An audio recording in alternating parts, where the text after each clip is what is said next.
Hello ladies and gentlemen, and welcome. I'm currently in Belfast, Northern Ireland, the home of the Titanic, and I'm staying in the Titanic Hotel, which happens to be the repurposed drawing rooms and offices where the Titanic and her sister ships were designed. In fact, outside there are even the slipways where they were built.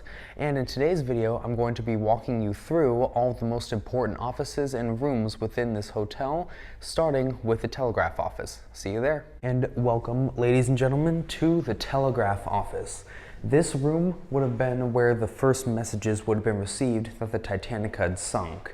And what's interesting is we do not know who the person was who first received and reported these messages. And the thing is that it's pretty likely that they wouldn't have wanted to be known, because after the sinking, Titanic was actually a very taboo subject in Belfast. After all, they were the ones who built it, and they would have thought that, hey, our shipbuilding was faulty, we didn't build a good enough ship. It would have been something that not many people would have been proud of. It took many years, pretty much up until the construction of the museum and the hotel, that they would have started to embrace the Titanic. You can even see a photo mosaic here on the wall of all the rooms in the hotel before it was restored. You can see the drawing rooms, offices, washrooms, even the staircases, which happen to still be original, are all destroyed until enough money was raised to allow the place to be restored and turned into the beautiful hotel that it is today.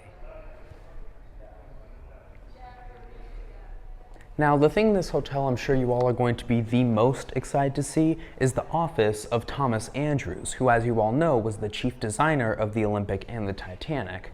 Most of the artifacts in this room are not original, such as the chairs or the desk, but two things that are original are the closet and the fireplace here. And right above the fireplace, you can see a diagram of the size of White Star Line ships through the years. And it puts into perspective just how much larger the Olympic and the Titanic were compared to the other ships of the time.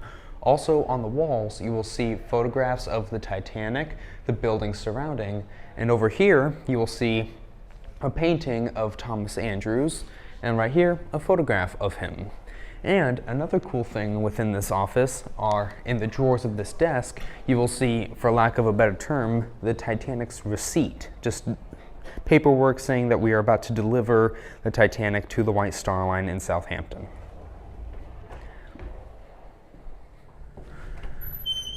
And here we are in the presentation room. This is where all the plans for the ships being built would have been presented to the clients. You can see large windows over here which look down into the second drawing room. This is where a lot of the plans would have been made. And an interesting fact is the fact that all of the desks where people were working would have faced away from the windows, so that way they couldn't tell if people were looking at them trying to see if they were working or not.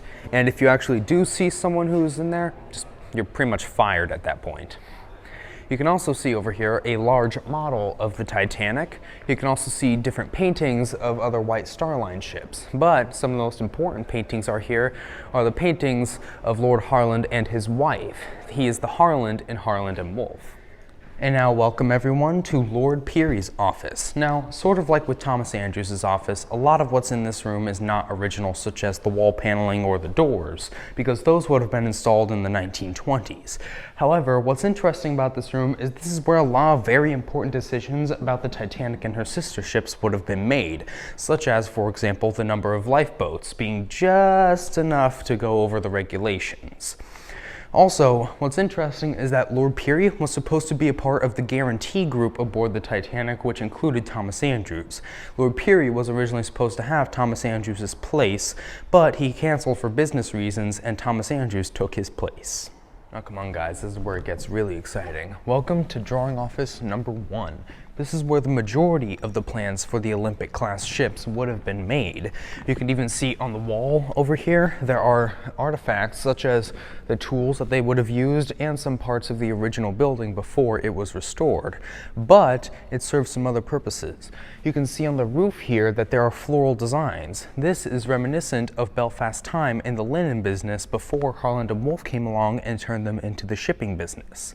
However, today, while it's not used for planning ships anymore, it is usually reserved for dinner parties and weddings. But that wasn't the only drawing room in the building. Welcome to drawing room number 2, which has some really cool things in it. You can see up there are windows to the presentation room, which we were just at. And like I mentioned earlier, all the desks would have been facing away from the window so that way they couldn't tell if they were being watched or not. In fact, they even had to take a specific route to go to the bathroom so they just could not see if they were being watched. But there are some other really cool things here.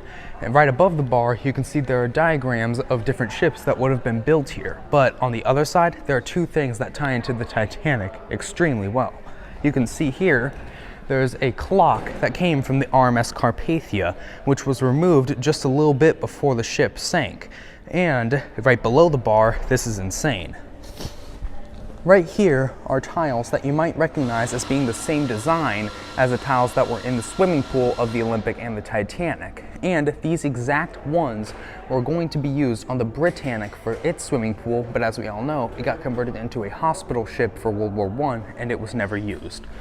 And right over here, final thing I wanted to show, was this gigantic wooden model of the Titanic that started being built in 1969.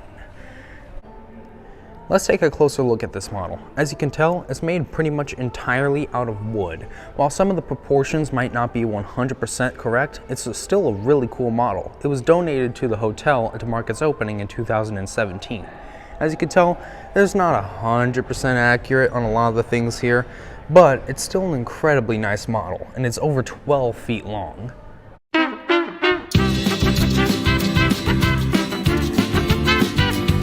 I forgot to film an ending while I was over there. I'm sorry about that, but I can say that if you're ever in Ireland or the UK, that is the #1 place I can recommend you to go. It is fantastic, the people are super nice, and learning the history was incredible. But with that, I really hope you all enjoyed the video, and I hope you all have a great rest of your day. I'll see you in the next video.